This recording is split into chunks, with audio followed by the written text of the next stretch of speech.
Нөхөн олголт хэрхэн үүсгэх вэ?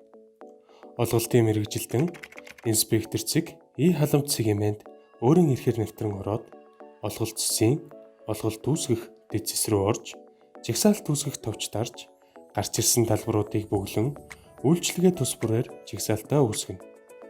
Үүний дараа олголт цэсийн нөхөн олголт дэцэс рүү орж нөхөн олголт авах иргэний регистр хөтөлбөр огноогоор хайх бөгөөд тухайн иргэний мэдээллийн хамгийн ард байрлах үйлдэлт товч дарж олголтын жагсаалт руу иргэн тус бүрээр оруулах эсвэл хамгийн урд байрлах чекээр бүгдийг нь сонгоод илгээх товчоор бүгдийг үүсгэн жагсаалт руу оруулах боломжтой.